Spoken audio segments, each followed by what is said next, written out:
Lu bisa diam enggak sama gue? Oke, tahan dulu Mas Roy. Tahan dulu. Kalau ngomong gue distrak, lu ngomong gue gak distrak. Memang lu gue cari-cari, gak ada lu etika dan moralitas lu. Mau distrak boleh. Selalu lu begitu. Satu. Distrak boleh kok. Oke, Bang Andi, lanjutan. Lu bisa interupsi, lu baru ngomong. Namanya acaranya interupsi kok. Kembali lagi di interupsi pemirsa. Saya ke Bang Lecu. Bang Lecu, kalau tadi Anda katakan sudah daluarsa, kemudian mengapa tidak muncul dan tidak muncul bersama Anda? Nah, ini kan menimbulkan persepsi. Barangkali jangan-jangan kita ditudingan bersembunyi. Jadi gini, saya akan meminta Saudara Silverster untuk keluar nanti waktu pada saat kami mengajukan PK. Terhadap PK yang lama kami sudah cabut. Tinggal nunggu penetapan. Setelah ada penetapan kami akan ajukan kembali PK-nya. PK yang baru. Nah, di dalam PK yang baru itu kami akan lampirkan keterangan ahli yang sudah kami persiapkan.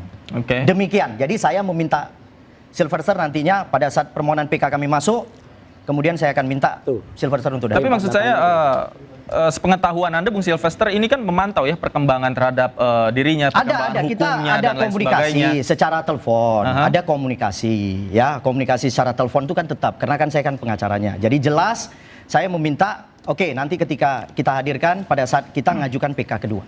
Oke, terakhir kan informasinya sakit. Kemudian tadi Anda katakan sedang sibuk keliling ke beberapa kota. Artinya sudah sembuh. Beberapa kota. Udah sembuh. Udah sembuh. Udah sembuh. Apa terakhir yang Anda komunikasikan dengan Terakhir yang saya dengar komunikasi kami adalah bahwa Kak Sil itu adalah pergi ke beberapa daerah dalam rangka penyuluhan terhadap UMKM. Itu yang saya. Oke, baik. Artinya akan mengajukan PK kembali padahal yang sebelumnya sudah ditolak tadi kata Anda. PK yang kemarin kita appreciate kepada hakimnya, Pak Putu atau siapa gitu yang apa aja dari Bali. Yang jelas-jelas betul. Ini kan kayak foto tadi, gak jelas apanya. Dokternya juga waktu PK itu gak jelas. Nama dokternya aja gak jelas, penyakitnya gak jelas, ya jelas tolak. Kalau ini saya yakin pasti ya. Nanti begitu dia hadir atau begitu dia datang ya gitu. Ini kan cuma omong-omong aja kata di berbagai kota. Kayak apa aja roadshow berbagai kota. Itu sudah namanya anak buron melarikan dia. Nanti kita akan minta orang-orang yang melindungi tempat Silvester, kalau dia sudah ditetapkan buron, apalagi nanti sahabat saya akan menerangkan sudah keluar P48-nya. Ya, itu biar terangkan artinya biar orang yang ngaku ahli hukum ini ngerti lah gitu ya. Itu biar jelas bahwa dia sudah harus dikejar dan harus dieksekusi. Itu Mas. Orang-orangnya juga orang-orang yang melindunginya bisa jadi masuk juga itu orang-orang itu karena melindungi buronan yang harusnya dieksekusi. Itu. Kalau pengacara masuk melindungi nggak? Enggak, kalau pengacara kan punya undang-undang. Boleh, kecuali pengacara melakukan hal yang kayak dulu. Sempat ada pengacara yang pakai bakpao segala itu. Ya, kalau yang di Solo tadi, tanggapan ada? Kenapa? Bang Andi Aswan. Yang di Solo, itu kan halusinasinya dari dia. Selalu mengatakan berhubungan dengan Solo, ya kan? Yang jelas itu memang dia semuanya lah dibuat sesuatu kaitan-kaitan itu dilakukan mencari. Saya itu mencari apa? Juga saya mencari nih. Mencari etika dan moralitasnya Roy Suryo kemana ya? Ini jelas etis, kalau ada yang nggak etis ada etikanya, moralitasnya juga nggak lihat saya. Karena apa saya katakan itu? Dikit-dikit mengaitkan dengan Pak Jokowi. Kacamatanya kurang tebel. Ya kan? Dikit-dikit mengaitkan Pak Jokowi. Jadi saya lihat ini kebenciannya ini udah tingkat tinggi nih dengan Pak Jokowi ini. Karena sebentar lagi ada gelar perkara ya, ada penetapan entah itu ya. Entah itu tersangka, entah itu SP3. Radio kan kita tinggal tunggu. Dari 3 bulan kan yang lalu begitu, ya kan? Jangan lagi mencari. Ya. Saya sampai sekarang ini mencari mana etika moralitasnya Roy Suryo. Malah ada yang berani bilang karena selalu dikaitkan dengan Jokowi, dikaitkan juga nanti dengan Mas Gibran gitu. Yang semuanya itu adalah sampah buat dia. Oke. Silakan. Ya, jadi gini, saya ingin mengomentari soal keberadaan Silvester. Ingat loh, kita punya pasal 221 KUHP, yaitu obstruction of justice, menghalang-halangi proses hukum. Ya, di dalam pasal 221,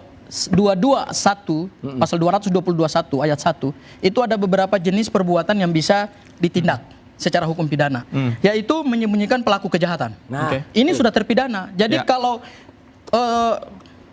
siapa namanya rekanku Lecumanan masih berusaha-usaha untuk menghalang-halangi, apalagi menyembunyikan, apalagi memberikan pertolongan, itu bisa kena obstruction of justice. Pasal 221 KUHP. Itu satu, ya. Kemudian yang kedua, ini terkait dengan eksekusi. Keterangan resmi dari kejaksaan itu kan sudah dikeluarkan P48. P48 itu adalah kode surat dari kejaksaan perintah eksekusi. Mungkin nggak ngerti dia.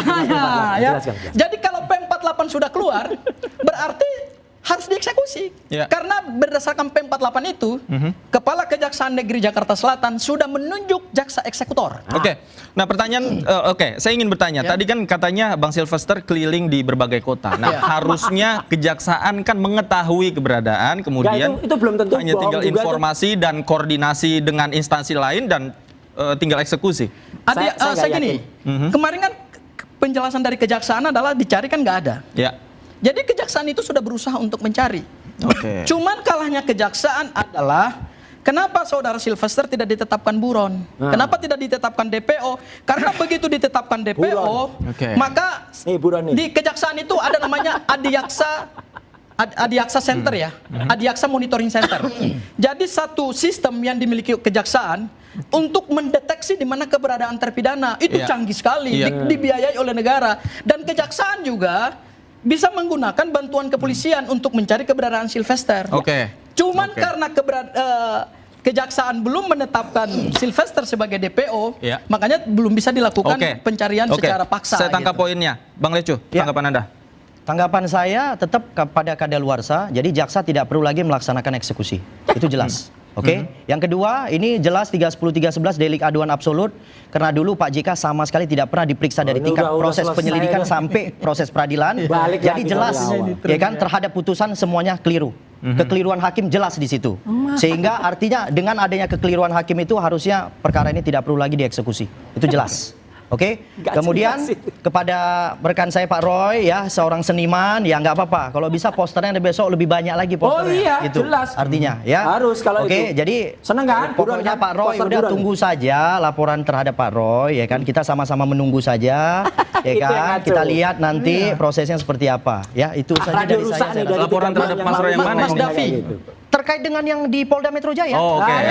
Dalam proses penyidikan. Kita tidak membahas itu. Kita tidak membahas itu. Baik. Bang Andi, silakan, ada yang mau sampaikan? Iya, kalau saya sampaikan tadi apa yang dikatakan pengacara secara hukum, ya itulah yang beliau berkomunikasi dengan pengacara, kan seperti itu. Kalau tanggapan saya sebagai sahabat beliau ya. Dengan Anda berkomunikasi nggak? Saya nggak berkomunikasi. Nggak? Sementara ini. Ya. Kalau saya ada komunikasi pasti ada di sini. Takut ikut ditangkap. Sebagai sahabat. Jangan kau bilang, maka saya bilang, kau nggak punya etika dan moralitas juga. Iya, takut. Karena kau tuh selalu berbicara, orang berbicara, kau distract, ya, dan tidak mengakui. Nggak apa-apa lah, kalau memang nggak berguna. Jadi begini masalahnya Mas Roy ya, kan saya sudah katakan, ya, kita kan melihat ini adalah kasusnya ada kasus politis, ya. Pandangan saya, ya kan, masalah itu eksekusi dan itu ada jaksa eksekutor yang menentukan. Udah keluar. Itu kewenangannya adalah jaksa. Sudah keluar P48-nya, mungkin dia tahunya 4848 taksi Jakarta Bandung dulu. Semuanya itu. 4848 bisa diam nggak sama gue? Oke, tahan dulu Mas Roy. Tahan dulu. Kalau ngomong gue distrak, lu ngomong gue nggak distrak. Memang lu cari-cari nggak ada etika dan moralitas lu. Mau distrak boleh. Selalu lu begitu. Satu. Distrak boleh kok. Oke, Bang Andi, lanjutkan. Lu bisa interupsi, lu baru ngomong. Gua diam. Namanya acaranya interupsi kok. Iya, lu bisa interupsi. Lu ngomong, gua diam. Tapi ketika gua ngomong, lu juga hormati juga dong. Oke, silakan lanjutkan. Kan begitu lu. Ya kan, artinya itu yang saya, karena saya tahu di situ kondisinya itu, maka saya bilang ini adalah politis. Dan urutannya juga kita jelaskan, 310-311 itu kan hasil delik aduan absolut yang dikatakan dari pengacara tadi. Balik situ lagi. Kalau bicara itu, kalau kita dari awalnya nih terjadi seperti itu, proses ya itu adalah hak kekuasaan berjalan di sana. Ya kan? Yang paling penting saya poin ini adalah Sylvester mengakui dia slip tongue. Ya, dia slip tongue dan dia meminta maaf dan meminta secara adat kepada Pak JK. Itu ya. Bertemu langsung. Meminta maaf langsung. Diterima secara langsung. Dan memberikan yang namanya sarung kebesaran NTT kepada. Di bawah ini. Secara langsung kepada Pak JK. Udah. Pak JK. Enggak, sudah ada sahabatnya Pak JK yang menolak ini pada salah satu acara yang dibantu. Ya, dia kan hadir, udahlah, Roy. Iya, Pak. Udah usah Pak Roy hadir. Jangan seolah-olah Pak Roy itu apapun ada di sana. Informasi yang Anda dapat sebaliknya berarti. Sebaliknya dijelaskan di ALC waktu itu. Jadi udah bohong lah dia. Udahlah, nggak usah dianggap. Oke, satu-satu. Sekarang Mas Davi. Oke, sekarang kita kasih kesempatan. Mas Roy, silakan. Udah, Mas Roy silakan. Yang jelas kasusnya itu sudah inkrah. 310-311 waktu itu pun juga di bawah Presiden tertentu itu ya. Jadinya kalau mau dilakukan kalau salah ya pasti salah. Ini sudah inkrah, sudah 3 kali putusan. Tapi yang jelas Pak JK itu negarawan, dia hanya menuntut dengan itu, tidak ditambah-tambah para termul itu yang nuntut, yang katanya tadi radio rusak masih mengatakan itu kok masuk itu. Iya itu termul itu kan selalu bilang gitu. Udah 3 bulan yang lalu bilang Bapak-bapak kita minggu ditonton. ini, minggu depan, kita ditonton. minggu ini, Jumat ini mana sekarang? Kalau yang jelas kalimat ini ya, Sylvester kalau Anda memang jantan ya, kecuali Anda betina loh ya. Kalau Anda jantan, datangi kejaksaan, tangkap saya kalau memang sudah daluarsa, tangkap saya, serahkan. Itu baru jantan. Kalau enggak, Anda Sylvester Matuhina. Oke. Silakan. Iya, jadi gini, pertama soal upaya PK ya, ingat pasal 285 kita ini bicara hukum ya. Kita nggak bisa, kasus ini nggak bisa dianalisis secara politik karena putusannya udah ingkrah. Semua proses hukum itu sudah diuji semua, bahkan Sylvester aja kan sudah mengajukan upaya banding, kasasi gitu kan. Nah, berdasarkan pasal 285 KUHP, permohonan PK itu tidak menunda eksekusi, itu satu. Yang kedua, kalau diajukan PK, berarti dia sadar bahwa putusannya itu belum mendaluarsa. Ya kan? Nah, itu dua. Nanti rencananya akan diajukan PK lagi. Iya, nggak masalah. Mau ajukan PK kedua, nggak ada masalah. Tapi tidak menunda eksekusi. Dan jaksa tahulah. Kita tidak perlu ngajarin jaksa gitu. Ya, ini lembaga negara yang diberikan kewenangan oleh undang-undang untuk melaksanakan putusan pengadilan cuma kejaksaan. Jadi dalam hal ini kita tidak bisa mendikte kejaksaan. Hanya kita mempertanyakan, kok kenapa sudah hampir 6 tahun, kami sudah 3 kali mendatangi kejaksaan, kenapa nggak dieksekusi juga? Memang betul ada titik terang. Kemarin itu kejaksaan sudah mengatakan bahwa Sylvester sudah dicari. Ya, kalau dicari masih keberadaannya di Indonesia, saya kira tidak sulit untuk eksekusi. Biasanya eksekusi itu sulitnya karena 3 hal. Pertama, halangan administrasi, salinan perkara salinan putusan belum sampai ke kejaksaan. Kedua, yang bersangkutan meninggal dunia. Atau yang ketiga, yang bersangkutan atau terpidana itu melarikan diri. Nah, ini kan belum melarikan diri, apalagi tadi masih terang benderang masih ada di Solo. Bang Lecu, PK kedua tidak menunda eksekusi. Nggak ada masalah, yang penting permohonan kita sudah diterima.